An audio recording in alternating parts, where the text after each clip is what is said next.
Boa noite a todos. Nós estamos aqui começando uma live muito especial, como eu divulguei, e vamos estar batendo um papo aqui, uma história muito linda com o autor desse livro aqui, ó. Um sonho possível, um chamado maravilhoso sobre a Namíbia. Uma história muito linda, muito especial. Já estou aguardando aqui o pastor Ruidenberg está aqui conosco, tá bom? Então seja bem-vindo. Tenho certeza que algo muito grandioso vai acontecer aqui nas nossas vidas. Eu sou o pastor Leonardo Paulino, a gente tem um chamado aqui com nações. Entendemos que estamos chegando aí numa estação onde missões, né, vai acontecer de uma maneira assim mais significativa. Uma onda de missões a nível mundial vai estar sendo liberada. E o Brasil, um dos países mais cristãos do mundo, podemos falar que nós temos três grandes potências. Não sei se você sabe disso, né? Mas é os Estados Unidos. Hoje o Brasil e a Coreia do Sul são três nações significativas, três nações cristãs. E eu quero então te convidar a participar dessa live aqui no nome do Senhor Jesus Cristo. Deixa eu chamar aqui o pastor Rui, rapidamente, eu estou convidando ele para que ele participe aí conosco. Vamos já rapidamente entrar nesse tema maravilhoso. Eu quero que você preste atenção principalmente na história que esse homem de Deus tem. Muitas pessoas nos perguntam, seja bem-vindo aí, pastor Rui, nos perguntam sobre qual o processo de um chamado, e nós vamos ter uma hora aqui para a gente bater um papo. Pastor Ruidenberg Novaes, nos conhecemos há alguns meses, temos um amigo em comum, né, o pastor Judson de Oliveira. Isso. E o privilégio de nós estarmos juntos, né, estarmos juntos aí, e sonharmos juntos. Esse privilégio todo, eu conheci a sua história, você me deu esse livro, e eu li com muito carinho. Falei, meu Deus, a gente não pode deixar de falar sobre essa história. Pastor, seja bem-vindo, se apresente rapidamente. Eu não vou falar muito, eu quero deixar você contar a sua história. Nós vamos sonhar juntos aqui com algumas coisas, tá bom? Vamos sonhar. Obrigado, muito obrigado, pastor, pelo convite. Para mim é uma honra, um privilégio e uma oportunidade, né, que Deus nos dá. E esse livro, O Sonho Possível, ele não tem nada de ficção aí, viu? O que está escrito é real, os nomes são reais, não são inventados, os lugares, as fotos, tudo que está nesse livro, ele é real, né? Me chamou a atenção uma época que eu peguei um pequeno livro contando a história da chegada dos primeiros missionários batistas no Rio de Janeiro. Aquilo me abençoou demais. Então, quando o Judson falou para mim, o pastor Judson disse, cara, você tem que escrever a sua história. Essa geração que está vindo aí precisa conhecer essa história. Os americanos aqui precisam conhecer essa história. Mas, rapaz, como é que eu vou escrever uma história minha mesmo? Ele deu umas dicas. Escreva assim numa linguagem de romance, né? Certa noite, eu estava dormindo, lá. E assim eu comecei a escrever, né? Não foi difícil escrever esse livro, pastor, porque foram experiências que pelas quais eu passei, então eu só procurei a melhor maneira de descrever aquelas experiências, né? E hoje esse livro já está traduzido para o inglês, já está disponível no Amazon, aqui na América. Eu tenho outros livros, se me permite fazer propaganda. Por favor, fala rapidamente. O livro O Sonho Possível está disponível aí no Brasil, em todas as plataformas, mas principalmente na americana, né? Você entra lá, você pode comprar, eles entregam em casa. Mas os livros que eu lancei aqui na América, eu tenho A Importância dos Dízimos e Ofertas, eu tenho Alianças de Ouro e Dedos de Barro, que é para casais. Coisa linda, hein? Eu tenho três... Título maravilhoso. Eu tenho 3 livros para crianças, chama-se Histórias do Vovô Léo, que é um um personagem. Esse é um personagem fictício, e as histórias, algumas são bíblicas e outras são criadas também. Eu tenho o volume 1, o volume 2 e o volume 3 que não está comigo. No momento eu estou divulgando 7 livros, né? E com esse aí 8. Mas esses 7 são todos aqui na América. E todos com o propósito de abençoar o povo e abençoar o ministério. É isso aí. Maravilha. Você vê que eu rabisquei aqui, ó, eu acho que esse é um ponto central. Ó, minha sogra está falando comigo aqui. Mandar um beijo para ela lá em São Paulo. Estava com ela alguns dias. Estamos aqui em Belo Horizonte. Te amo, minha sogra. Mas deixa eu te falar uma coisa, ó. Eu rabisquei aqui, eu achei esse sonho fantástico, né? Eu acho que essa história vai ajudar pessoas a entender como é que Deus desenvolve um chamado. Então, por favor, querido, vamos começar. Fala um pouco sobre você, como é que você chegou nesse nível aqui? Tá, eu vou resumir, porque são tantas coisas, pastor. Namíbia virou a minha vida, não no avesso, para o certo, né? Acho que eu estava no avesso. E esse sonho me colocou na posição certa. Mas eu tenho uma história que começou a fazer muito sentido para mim depois que eu me envolvi com Namíbia, não é? Você sabe que os americanos fizeram um excelente trabalho missionário na Chapada da Diamantina, na Bahia. Um trabalho que durou 100 anos, de 1870 a 1970. E a minha família... Eu amo isso. Extraordinário. Isso arrebenta com a gente. Isso acaba com a gente. 100 anos numa região. Brincadeira. 100 anos. Aleluia. 100 anos de perseverança, né, pastor? 100 anos de perseverança. E ali eles ganharam a minha família, né? A família do meu pai. Abriram escolas, igrejas, enfim. Eu não preciso descer os detalhes aí, porque tudo que eles construíram, ainda muitas coisas estão lá ainda, né? O fato é que eles abriram uma escola na casa do meu avô, uma escolinha, porque eu morava no sítio, numa região, para você ter uma ideia, até hoje não chega carro lá. Tá? E eu, um garoto, uma vez por ano, ou a cada 6 meses, os missionários apareciam por lá e faziam culto nas casas, na minha casa, na casa do meu avô. E eu cresci com esse ambiente. Lá pelos 8 anos de idade, eu fui alfabetizado na escola até o 3º ano primário, nessa escolinha, com as missionárias. Né? Fundado pelos missionários. Sim, na casa do meu avô, na casa do meu avô. Sim. Pastor, eu tenho um ditado comigo que eu digo o seguinte: a ameixa do quintal do vizinho parece ser mais gostosa e mais bonita do que a ameixa do quintal da gente. Eu digo isso porque, às vezes, a gente não valoriza o que nós temos dentro de casa, o que temos dentro da nossa vida, do nosso ministério, e a gente fica querendo a ameixa do outro. Né? E mesmo muitos dos meus familiares, né? Claro, a minha esposa, as minhas filhas participam ativamente de toda a minha vida.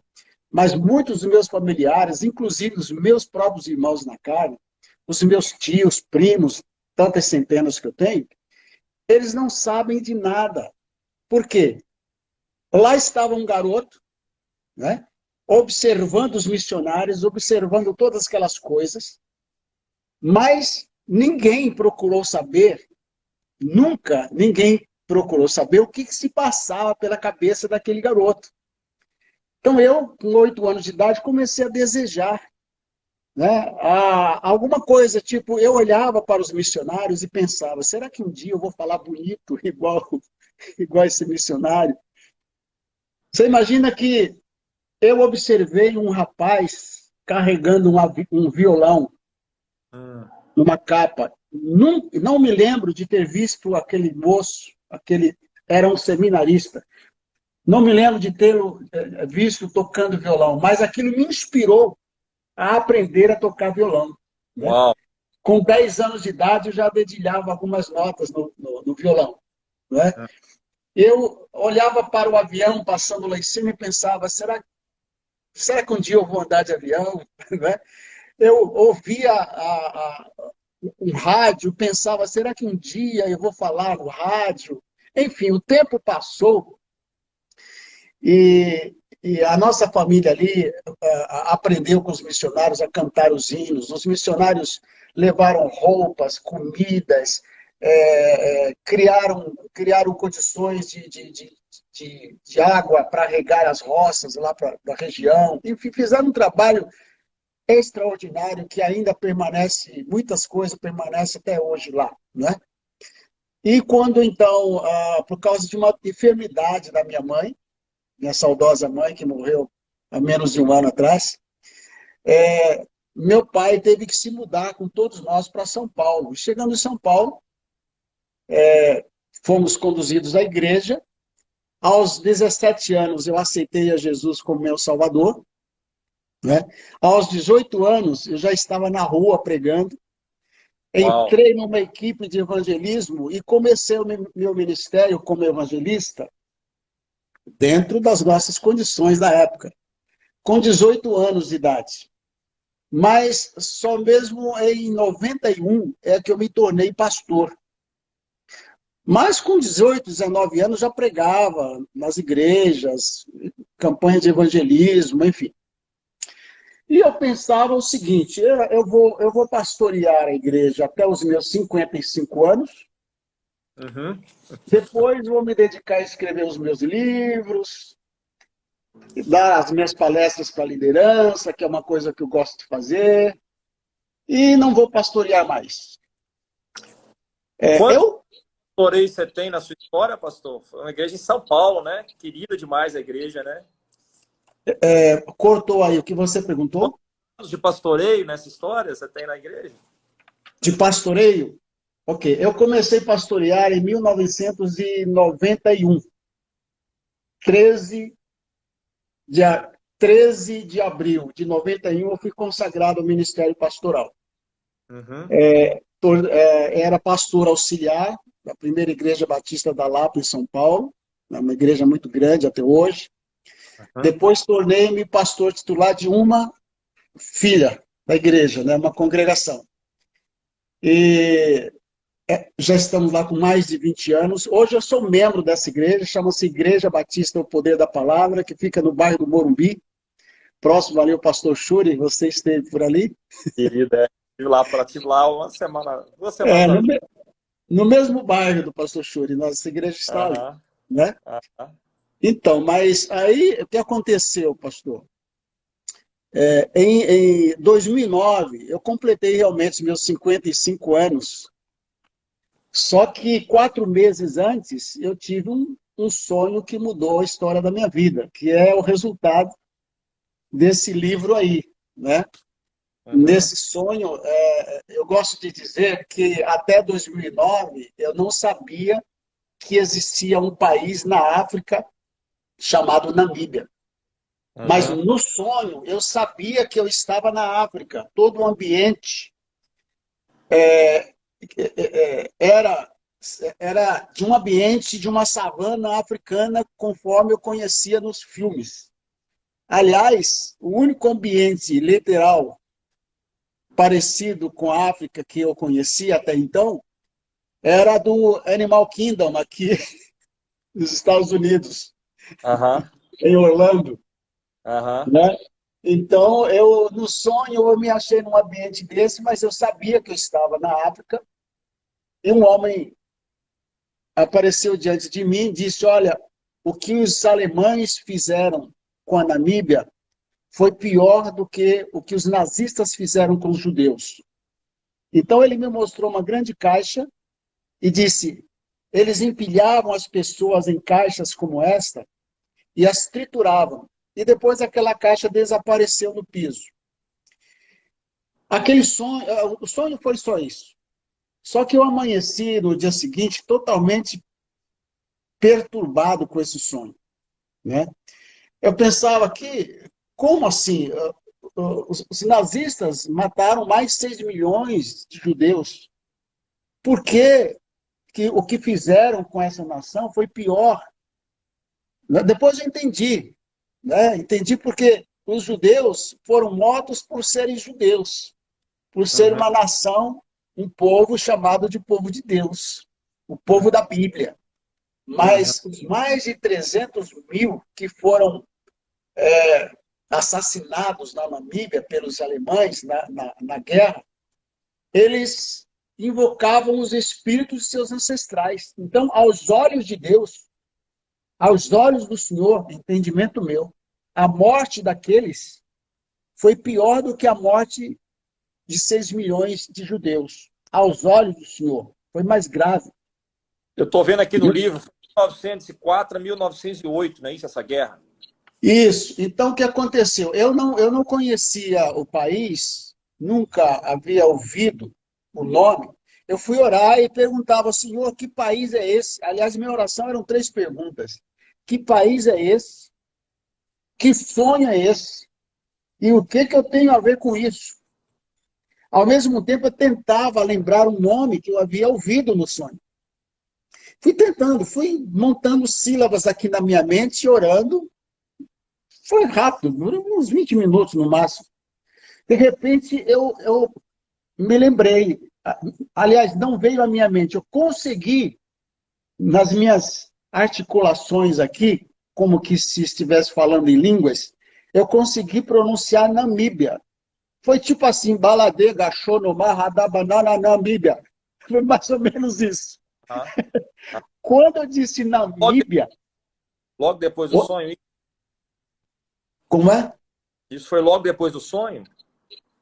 Isso foi no dia seguinte ao sonho, durante a minha oração, por volta das 10h30 da manhã. Uau! Tá? Quando eu pronunciei o nome Namíbia pela primeira vez, desceu uma visão aqui na minha mente e eu vi aqui, atrás de mim, do meu lado direito, eu vi na minha mente aqui atrás a figura de uma moça negra, de 1,60 m, 65 de altura, e ela cantava um hino que os tradicionais conhecem muito, eu conheço, só que em inglês. Ela cantava Tell me the story of Jesus. Né? Uau! Conta-me a história de Cristo, grava em meu coração. É um hino que eu gosto muito e eu tinha o CD desse hino e estava sempre ouvindo. Aliás, o Espírito Santo sempre fala comigo dessas formas, né?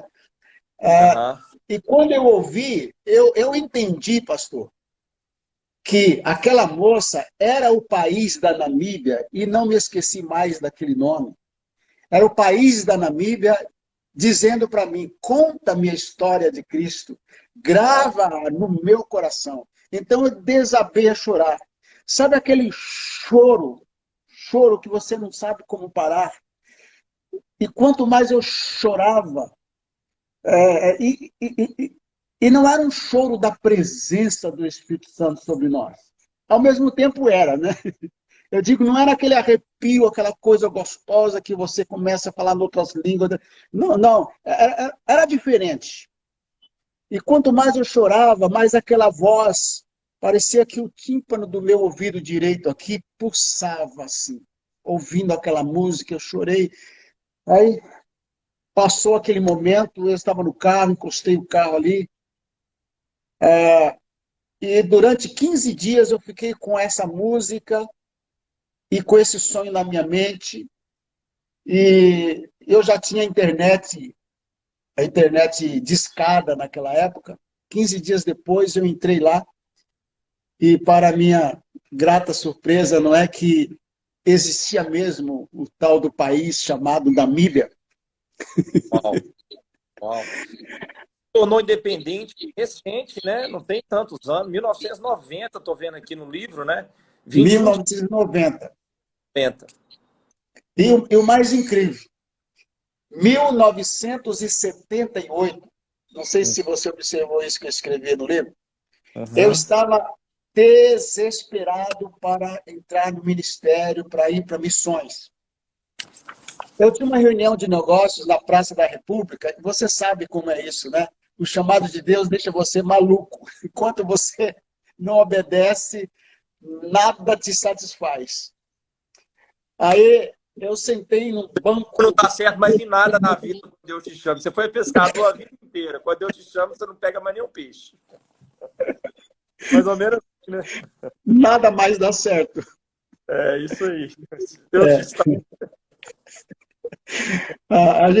Eu uso essa linguagem, uma loucura, nem sei se as pessoas compreendem, sabe? Porque é uma forma exagerada, né, pastor, de dizer que eu digo é insuportável. Chamada de Deus é insuportável. Então, aí eu estava na Praça da República, 7h30 da noite, em 1978. Eu lembro que eu disse, Senhor, para qualquer lugar do mundo que o Senhor mandar, eu vou. Qualquer lugar, Senhor. Aí eu tive uma visão. Mas na época eu era membro de uma igreja tradicional, embora já fosse batizado com o Espírito Santo naquela igreja, mas ainda estava o ranço ainda estava muito forte, com dificuldade de entender visões, essas coisas, né? Mas eu entendi que aquela era uma visão e eu vi um mapa, uma mão, eu vi a mão daqui para frente, segurando um mapa e me entregava esse mapa. E a visão estava assim a uns 10 metros de altura. Eu conseguia enxergar o mapa lá em cima e aquela mão lá do alto me entregando o mapa. Eu imaginei que fosse o mapa da América do Sul, porque tem aquele rabinho, né, que sai da América do Sul e entra na América Central. Só que aquela parte estreita da América do Sul, você teria que segurar de assim.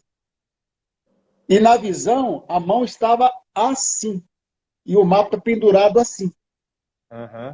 Então, a minha interpretação não se encaixava na América do Sul. Até um amigo meu, que era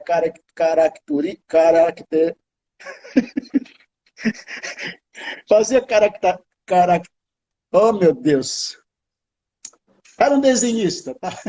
Desculpa aí. Caracturista, não sei se é isso. Caracturista, Ele desenhou o mapa com uma mão encaixando ali, pão, não sei o que lá, bolamos uma campanha, pão de salvação, não deu certo em nada, aí aquilo passou.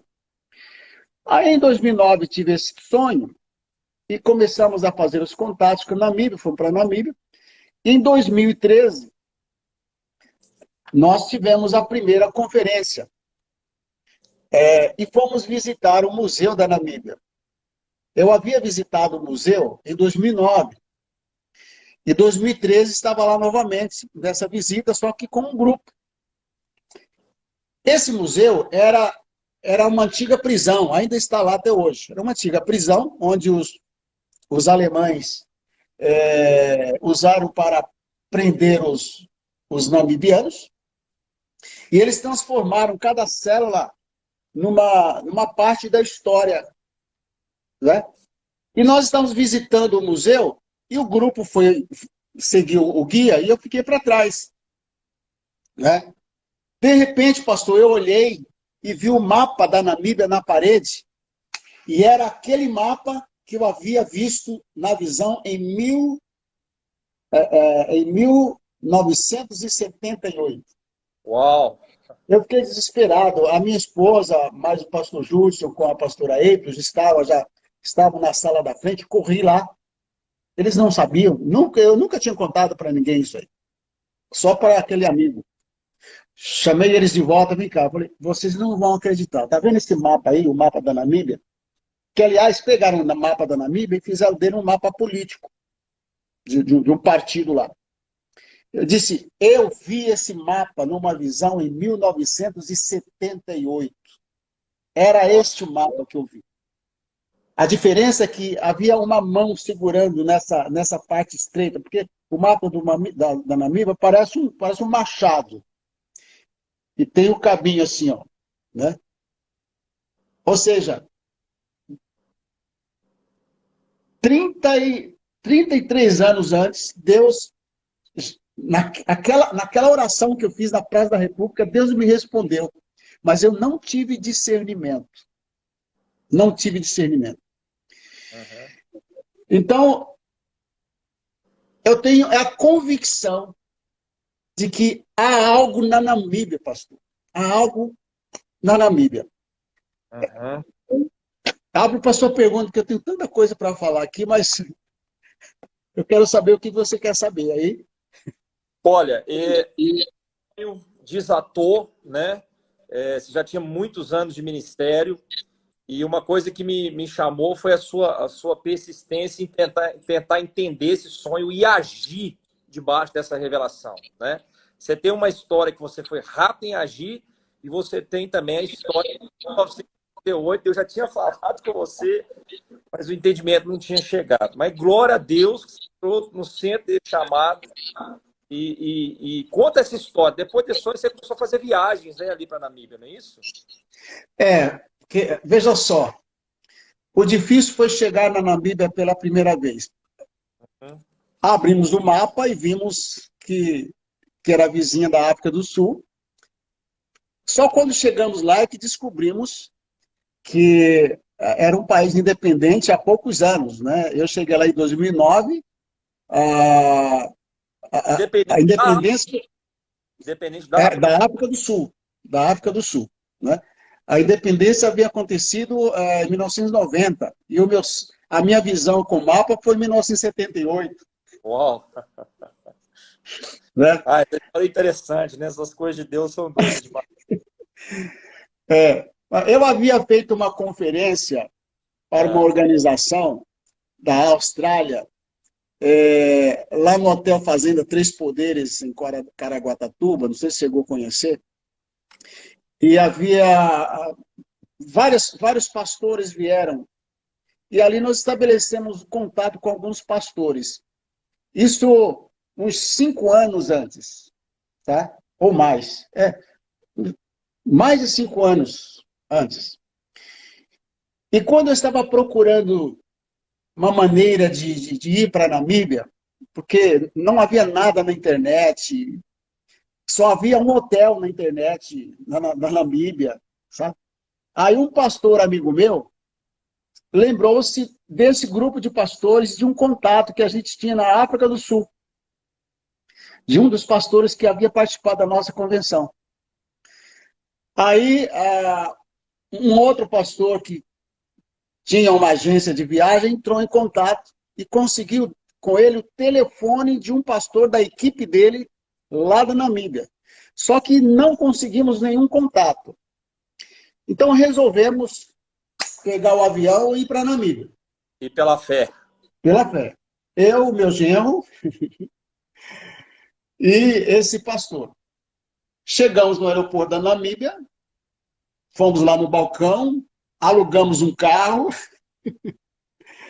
Pastor, não tinha nem como ligar para o Brasil. 2 minutos de conversa na época era equivalente a uns $5. 2 minutos. Quando se conseguia ligar para o Brasil. Então não tinha como alugar carro antes, só conseguimos fazer a reserva do hotel, mais nada, pelo e-mail. Aí o cara levou a gente até o hotel, e a nossa ideia era o seguinte: a gente vai chegar no hotel, vamos descansar um pouco, vamos ligar para esse pastor, se conseguir falar com ele, bem, senão a gente pega um táxi e vamos conhecer a cidade, porque o propósito era botar o pé na Namíbia, saber que país era aquele. Alguém teria que explicar para nós. E aí, assim fizemos. No dia seguinte, logo cedo, o meu genro ligou aquele telefone, o pastor atendeu de imediato. Ele se apresentou, falou da gente, e ele disse: onde vocês estão? Nós estamos aqui no hotel tal. Eu falei: eu estou aqui do lado, a minha igreja aqui do lado. Começou a jesuicidência aí. Fomos a pé para a igreja do pastor. Era um pastor alemão radicado na Namíbia, que havia passado por todo o processo da independência, e quando tornou-se independente, ele resolveu permanecer na Namíbia. Aí ele falou para mim lá, da tribo dos Hereros, uns nomes esquisitos que eu não conhecia. Ele disse, os Hereros celebram o Holy Fire. Eu disse, aleluia, pensei, Holy Fire. Só que não era o Holy Fire nosso, era, era um Holy Fire chamado uma invocação dos espíritos ancestrais, né, com sacrifício de animais e outras coisas, uma celebração anual. O Sérgio Ventura está falando assim, ó, louvado seja Deus pela vida do meu querido pastor. Pastor lá de Osasco. Um beijão, pastor Sérgio. Olha aí, pastor Sérgio. Então, pastor, aí ele falando dessa história, contou a história, eu contei a história para ele, o sonho, né? Eu nunca me envergonhei de contar esse sonho. O primeiro para quem eu contei, fora do contexto cristão, foi para o cônsul, né? Com toda a ousadia, entrei no consulado lá em São Paulo. Eu disse, o senhor pode me considerar um louco, mas eu tive um sonho com a Namíbia, eu vou contar tudo. Calma, senhor Wiedenberg, conta o sonho. Contei para ele, foi uma benção, ele também me ajudou bastante nesse processo de ida para lá, né? Bom, aí esse pastor, ele, quando eu vi o sonho, ele chorou, desceu lágrimas aqui nos olhos dele. Aí começou a compartilhar alguma coisa sobre a guerra. Para mim era tudo novo, não havia nada escrito na internet, no livro, havia em biblioteca, não havia nada. É uma coisa extraordinária, eu queria que, assim, destacar isso aqui, né? Eu vejo duas coisas extraordinárias. Um sonho profético que conta a história da nação. Sim. Começou em 1978, a nação, né? Nem existia. A guerra, em especial, assim, a Alemanha, né? Teve uma coisa assim muito complexa. Deus já pegou na ferida, já te mostrou algo extraordinário. O sonho profético, as coisas quando elas vêm dos céus, o chamado quando ele vem sobre as nossas vidas, né? Ele é maior do que nós mesmos. Né? Eu queria destacar esse ponto que adiou isso, né, pastor? É a questão da ameixa, sabe, pastor? Da sua ameixinha. Você tem que valorizar a sua ameixa, sabe? Porque são coisas tão preciosas que Deus dá e você precisa reconhecer que Deus te deu aquilo e focar aquilo, sabe? Focar. Sabe? Há muitas pessoas na dúvida, não sei se eu vou, se eu não vou, se eu faço, se eu não faço, se eu fico ou não fico, né? Mas o poder do id, olha, eu estou absolutamente certo de que Deus escolhe. E como já disse alguém, né? Se Deus escolher, se Deus mandar e você não for, você vai sofrer. Aliás, é mais forte ainda. Se Deus manda e você vai fora da época, fora do momento, você vai sofrer. Mas se Deus mandar e você não for, você morre. Ou seja, se Deus mandou, é melhor obedecer. É só olhar para a história de Jonas, né? Lá na Bíblia, né? Então, o que aconteceu? Frase, rapidinho, a Cris Gaia Goleto. Quem vai à África jamais volta igual. Remindo a terra. Ela acabou de voltar de lá. A Simara, agora, a Simara é uma querida também, funcionária, já viajou com a gente. Vivemos coisas extraordinárias, está entrando aqui agora lá no Haiti. O pessoal está participando. Glória a Deus por isso. Mas glória a Deus. Então, aí a dificuldade era a gente abrir portas na Namíbia, né? Mas esse pastor, ele falou coisas maravilhosas que eu guardo no coração até hoje. Ele está na foto aí, pastor, meu genro, o pastor Ismael, um pastor alemão, brancão, que tem aí. Ele disse assim, olha, se você é pai, você vai construir pontes. Ele disse, os namibianos estão cansados de pessoas que vêm aqui, tiram fotos e depois vão embora e levam as fotos e não retornam mais. Eu falei, o senhor pode ter certeza que eu vou construir pontes. Então, começamos a construir pontes. Ele mesmo começou a apresentar pessoas, né?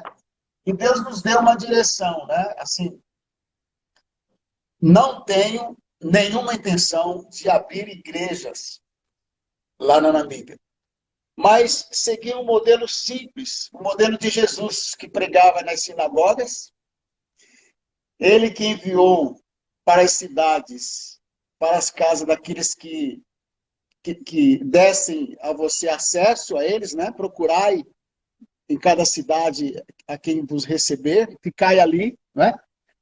Então, nós estamos ali, começamos a construir pontes ali na Namíbia de relacionamentos com as igrejas, né? Uhum. E teve um pastor Williams, que hoje mora aqui na América, no Arizona. Ele foi o primeiro pastor, depois desse pastor alemão aí, a me receber na cidade onde nós estabelecemos a nossa base, quer dizer, o nosso ponto central. A partir dali, a gente vai para outras cidades. Uma cidade chamada Okahandja. E quando eu cheguei na casa daquele pastor e contei para ele o sonho, ele disse algo que, enquanto ele falava, a minha mente saiu assim, do ambiente, sabe? E eu comecei a ouvir algumas palavras que eu vou dizer. Ele diz assim, pastor, eu creio que Deus falou com você. Você é bem-vindo a esta cidade. Quando ele disse você é bem-vindo, entrou na minha mente, pastor, eu já te compartilhei isso. Os pastores têm autoridade sobre cidades. Aí veio aquele texto. Por isso, por esta causa, te deixei em Creta para que de cidade em cidade estabeleça. Foi esse o texto. Os pastores têm autoridade sobre cidades, mas os apóstolos têm autoridade sobre nações. Falei, meu Deus, Deus está me enviando para cá como apóstolo, então, pensei. Aí tive aquele entendimento que, aliás, o texto veio, né? Ide por todo mundo, fazei discípulos de todas as nações, ensinando-os a guardar todas as coisas, batizando-os em nome do Pai, do Filho e do Espírito Santo. Meu Pai querido, isso é muito forte. É muito forte mesmo, sabe? Eu, então, comecei a trabalhar nesse aspecto. O pastor abriu essa porta, depois Deus me deu, aliás, foi em 2013 mesmo, um contato maravilhoso com um pastor, que eu faço questão de citar o nome dele aqui também, que é o pastor do Plessis. Quando você for lá para Namíbia comigo, você vai conhecê-lo. Você vai, Amém. você vai conhecer o pastor do Plessis, um amado pastor lá, que é uma outra igreja que nos hospeda. E temos também o bispo Santos, hoje, que é um bispo da igreja Fonte da Vida, apóstolo César Augusto, aí do Brasil. Esse Uhum. bispo é um bração direito nosso também lá, né? E assim fomos construindo esse relacionamento e através dessas igrejas fomos adentrando nas comunidades. Uau. E o choque tremendo para nós foi quando vimos que as crianças, Eu preciso adolescentes, perguntar sobre as crianças, né? Mas você já está entrando, por favor. Detalhes sobre as crianças, pastor. detalhes, as crianças, nós vimos as crianças literalmente, sem exagero, revirando o lixo, o lixão da cidade, para extrair alguma coisa de lá para comer, sabe? Sujas, sujas, mas sujas. Para você ter uma ideia, num dos trabalhos que fizemos lá dentro do lixão, para evitar que as crianças pegassem os seus kits de mantimento, etc., e pegassem a fila novamente para pegar o segundo kit, se bem que essa era uma desconfiança nossa de brasileiro, porque elas não faziam isso. Mas nós, confiados, né? Dá que a criança... Então, a equipe marcou com uma tinta guache a testa das crianças para saber se a criança já havia pegado o kit ou não. que todas negrinhas, sujas, não sabia quem era quem. Pastor, um mês depois, nos encontramos com as mesmas crianças e ainda havia a marca daquela tinta guache, que aí sai com um paninho, com água sai. Significa um mês sem tomar banho. Aquilo foi horroroso, um mal cheio. Os adultos, mais espertos, esperavam assim os caminhões de lixo derrubarem o lixo, e ali havia as ossadas de animais dos açougues. Eles pegavam aqueles ossos, nós vimos crianças lutando uma com a outra para pegar o pedaço daquele osso, assava ali mesmo para comer aquele resto de nervos, sabe? Uma coisa terrível. Aí começamos a, a cadastrar essas crianças, conseguimos um espaço para tirar elas dali, levamos para esse espaço, começamos a montar cestas básicas para as famílias, entregar para essas crianças, dar roupa, chinelo, enfim. E aí começamos a fazer viagens anualmente, de um mês, 2 meses, com 2 equipes, e de repente Deus também começou a abrir as portas das escolas, né? Porque os diretores das escolas perceberam o que nós estamos fazendo com a sociedade, sempre com as igrejas, sempre. Nunca entramos em nenhum gueto, em nenhuma favela, nenhum lixão, nenhuma comunidade sozinhos, sempre acompanhados. Porque várias igrejas, não somente igrejas, pessoas, outras pessoas que nem são de igrejas, se compadecem daquela miséria, né? E pedem doações e fazem uma sopa, uma comida e dão para aquelas crianças. Então, quando percebemos isso, fomos aos poucos montando essa organização. Aí criamos no Brasil uma associação chamada Centro Internacional da Família, para legalizar tudo isso, para fazer toda a forma legal. Hoje nós já temos o Centro Nacional da Família já legalizado lá na Namíbia. Estamos finalizando os últimos detalhes. Temos um casal de missionários morando lá para dar continuidade. E estamos no processo de ampliar o atendimento. No momento, nós temos tido condições de alimentar. Quando eu digo alimentar, é fornecer mantimentos para que as crianças comam pelo menos uma vez por dia durante 30 dias. Nós fazemos isso para 350 crianças. Mas o nosso objetivo, o meu objetivo é, se Deus nos abençoar, chegarmos o quanto possível a 1.000 crianças, né? E queremos, eu comecei aqui agora a escola de ministérios, né? Com um grupo presencial aqui na América, mas também online. Eu quero levar essa escola para lá, para treinar os locais, para que as atividades com as crianças que a nossa equipe de missionários fazem quando estão lá, a gente possa ensinar para os locais e eles fazerem isso. Entendeu? O objetivo principal, né? Porque eu não sei, pastor. Porque eu vejo hoje 3 grandes estratégias que eu acho que todos que estão visitando, líderes, né? Tem 3 grandes estratégias, eu creio, que são cruciais, né? O investimento em crianças, a nova geração, né? É algo assim, fundamental. O treinamento de líderes, em especial líderes jovens, entrar em povos não alcançados. Povos não alcançados. Acho que são 3 grandes, né? E você está ali na Namíbia envolvido já com as crianças, com treinamento aí de líderes jovens e certamente com povos não alcançados, né? Sim. Fantástico.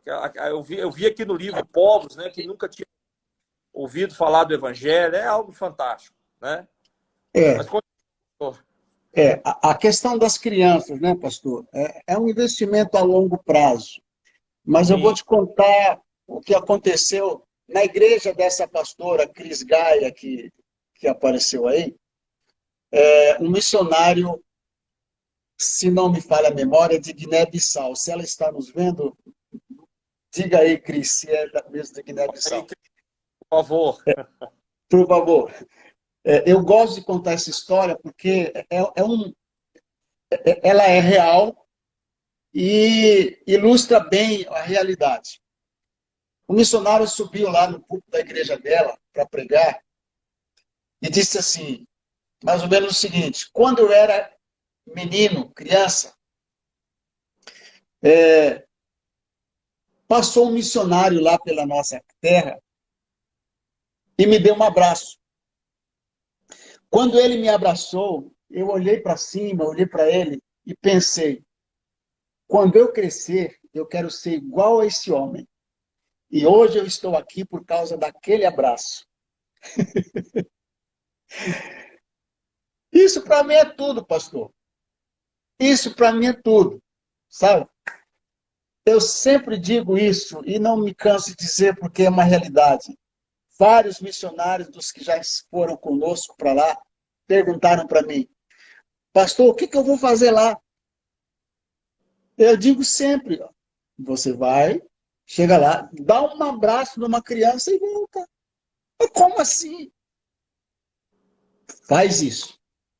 Todos os que me perguntaram, nós temos lá, antes do retorno para o Brasil, uma reunião de avaliação onde todos respondem a seguinte pergunta: o que mais impactou você nessa viagem? E o que eles disseram? Olha, eu abracei uma criança que só aquele abraço valeu o esforço de eu estar aqui. Aleluia. É assim. Essas crianças, olha, eu não me lembro de nada dos que os missionários disseram nas reuniões familiares quando eu tinha lá meus 6, 8, 10 anos de idade. Não me lembro. Tá? Mas eu me lembro das professoras, eu me lembro do papagaio, não sei como chama aí em Minas, aquele quadrado, pipa. É papagaio. Papagaio, né? Em São Paulo acho que é pipa. Eu me lembro da professora nos ensinando a fazer o pipa. Eu me lembro dos sapatos, eu me lembro da, da, da comida, da aveia, do trigo, das músicas. Poxa, eles fizeram uma obra social com o propósito espiritual, que se diga isso, né? A obra social é a porta, né? É você matar a fome para depois a pessoa ter condição de ouvir a mensagem, né? Quando você faz uma obra social com propósito espiritual, a obra vai impactar a pessoa espiritualmente. Não sei se dá para entender, mas é isso que eu creio. País é agressivo, né? Chega a ser agressivo.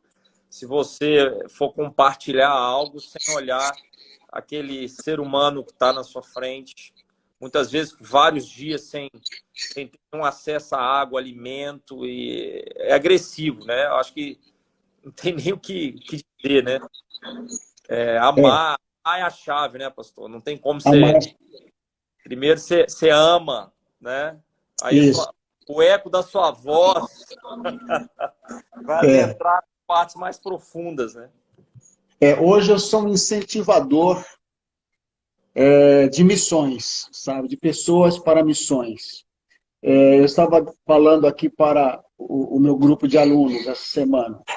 Falei, provavelmente vocês sejam a última geração que vai pregar o evangelho do arrependimento, o evangelho da salvação, né? Porque tem o evangelho do reino que será pregado pelo anjo, né? Nós pregamos o evangelho da graça. Então, provavelmente... O evangelho eterno vai ser pregado pelo anjo. O evangelho eterno vai ser pregado pelo anjo. Então, provavelmente vocês sejam a última geração. E esse evangelho, é interessante que quando Jesus reúne lá as ovelhas e os bodes lá em Mateus 25, ali ele não diz assim, olha, porque vocês ganharam a Namíbia, é que vocês vão entrar no reino de Deus, porque vocês ganharam milhões de pessoas. Não. Não que o ganhar pessoas não entre para, digamos, não entre na contabilidade, né? Mas ali o Senhor Jesus dá ênfase de ponta a ponta a uma obra social. Eu tive fome e me desse de comer. Eu tive sede, me desse de beber. Eu era um estrangeiro e você me hospedou. Eu estava no hospital, você foi me visitar. E, né? E eles perguntaram, mas Senhor, mas quando? Quando vocês fizeram essas coisas, um dos meus pequeninos irmãos, a mim o fizeste. E nós sabemos o que ele disse para a outra parte, né? Então, a obra social com propósito espiritual traz um impacto espiritual tão grande na vida das pessoas que as crianças, veja só, nós adultos, os que trabalham com os adultos, nós só queremos uma multidão de pessoas, jovens, adultos, lá na frente recebendo Jesus. Às vezes vai uma criancinha no meio ali, a gente nem ora, né? Não que eu faça isso, né? Mas a gente sabe que passa desapercebida uma criancinha. Agora imagina uma multidão de crianças sendo ministradas, sabe?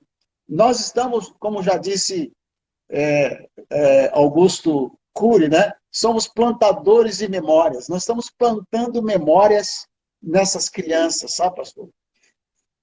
Eu fiz um cálculo bem próximo à realidade, né? É um cálculo assim bem quase que exato. É um mais ou menos bem, bem próximo mesmo. Mas nesses 10 anos, 12 anos agora de ministério, na verdade, o trabalho efetivo, nós começamos em 2013 para cá. Mas só em 2019, nós alcançamos mais de 10 mil crianças. É muita coisa. Em um mês. Então, o que acontece? Hoje, com 12 anos lá, eu já tenho crianças que já são jovens. Eu tive o privilégio de ver uma daquelas crianças que nós ajudamos trabalhando no supermercado da cidade. E nos conheceram, conheceu a minha esposa. Sabe? Então é uma É coisa maravilhosa. salário, né, pastor? A nossa história tem muitos aspectos assim parecidos, né? É muito interessante isso, né? Muito Semana impactante. passada, semana passada aí eu conversei com o Bispo Santos, me referi a ele há pouco, né? Ele, ele contou, disse, pastor, eu chorei. E foi tão emocionante que as lágrimas aqui começaram a derramar do lado de cá também, enquanto ele contava. Ele disse, pastor, eu fui ver um cantor gospel, né? Aqui próximo, tal. Todo mundo está indo, famoso, eu fui ver. Chega lá, sentei no primeiro banco, estou lá. Aí aquele cantor olha para mim e disse, bispo, chama ele de bispo, era o bispo lá. Falou, bispo, o senhor não me conhece, mas eu conheço o senhor. O senhor não sabe quem eu sou, mas eu sei quem o senhor é. Todos os domingos, o senhor ia com um grupo de missionários lá no Catutura. Catutura é um bairro só de negros lá na Namíbia, né? Os alemães expulsaram os negros da cidade e criaram esse bairro lá, Catutura. Mas todos os domingos de manhã o senhor levava pão e leite para o orfanato, lá no Catutura, assim, sabe? E todo domingo eu ia lá comer o pão e tomar o leite. E eu sou uma daquelas crianças que o senhor alimentava. E eu estou aqui hoje por sua causa. Como é que Uau, pode? é extraordinário. Pastor, o nosso tempo está acabando. Agora mesmo Sim. o sistema aqui vai nos derrubar. Eu queria que você fechasse, deixando assim uma direção para as pessoas que estão nos ouvindo e que muitas vezes não sabem como é que a questão do chamado acontece. Eu sei que muitas pessoas têm o desejo de fazer missões, né? Mas não sabem por onde começar. pegando toda essa história sua, se você fosse deixar algo específico para as pessoas, o que você falaria depois de toda essa experiência? Toda a minha experiência, duas coisas. Se você realmente quer entrar para a obra missionária, procura a Nations Help, pastor Paulino, Nós vamos ou tentar, pode me né? Nós vamos tentar. procura a mim, procura a mim, Deus vai nos dar graça. procura a mim também, porque eu tenho um curso que você pode fazer online para você ser enviado. Estamos numa urgência, sabe? E digo mais, você que é jovem, você tem condições, tira as suas férias.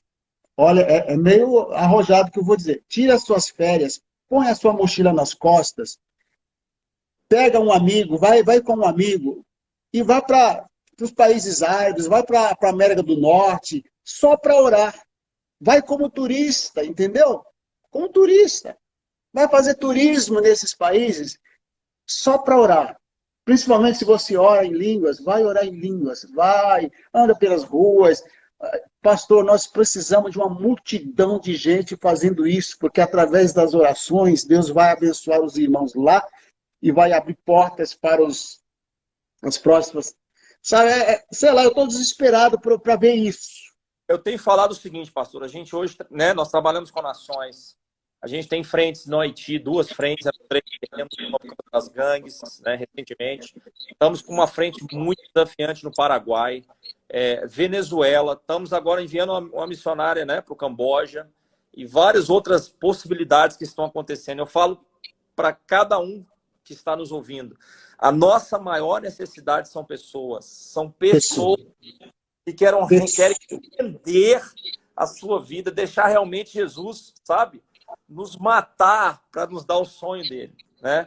Se isso acontecer, o restante é com Deus e não tem melhor lugar para nós estarmos a não ser no centro da vontade do Senhor.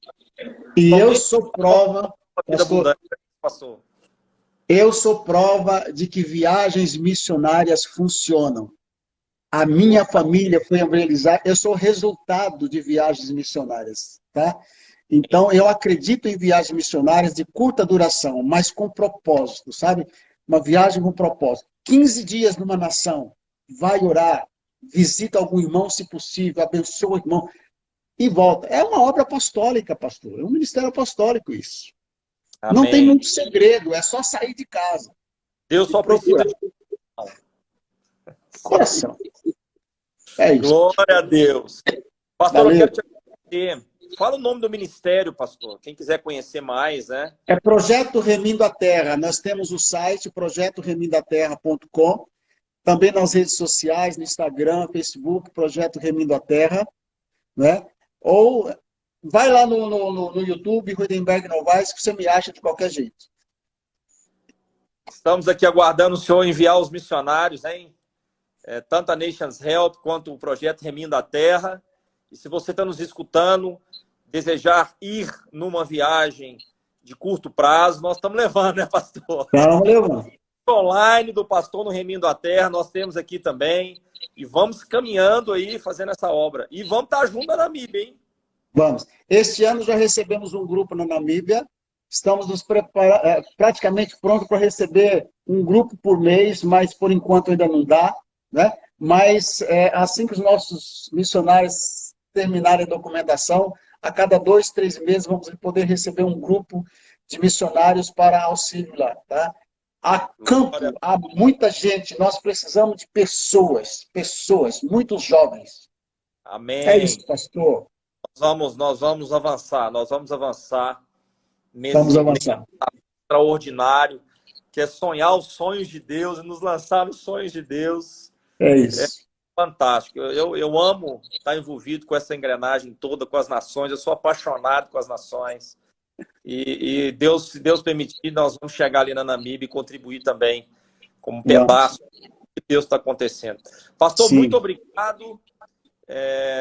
A Simara Guedes aqui já foi comigo algumas vezes. Tem uma turma. A Simara estava comigo alguns meses atrás no Paraguai. Entrou em lugares complicadíssimos no Haiti, né? Vivemos situações juntas lá. Ela falou, quero ir para a Namíbia. Então, Simara, vamos manter contato. No tempo certo, o Senhor vai nos abençoar. Pastor, muito obrigado, imensamente. Eu que agradeço. Eu que agradeço. E se Deus permitir, a gente, né, vai se encontrar e vamos avançar nisso aí. Né? E estamos sonhando junto com vários projetos, né? Vários projetos do reino aí, nós estamos sonhando juntos aí, viu? Eu queria fechar orando pela sua vida, pastor, pelo projeto também, pela Namíbia. E eu quero convidar cada um a orar, né, nessa direção. Pai, muito obrigado pela vida do pastor Rui Neberg. Eu agradeço imensamente, Deus, pela vida dele. Obrigado por esse sonho profético que o Senhor deu. Obrigado pela visão lá em 1978, Deus. E a possibilidade de um cumprimento. Lembrando que nós estamos em dias. Lembrando, Deus, que as estações estão findando pela palavra profética. Eu quero pedir que o Senhor lance as nossas vidas, tenta a tua vontade. E, primeiramente, nós possamos nos apaixonar pelo Senhor. E que, através dessa paixão e dessa rendição, o Senhor nos lance, que nós nos permitamos sermos lançados no centro da tua vontade.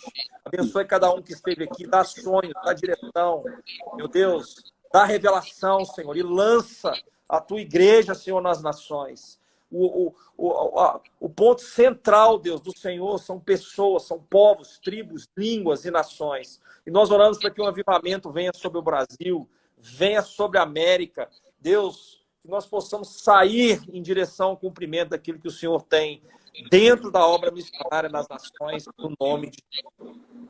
Deus te abençoe, meu amado pastor. Amém. Obrigado, pastor. Viu? Live aqui, tá? Para depois as pessoas assistirem e vamos caminhando.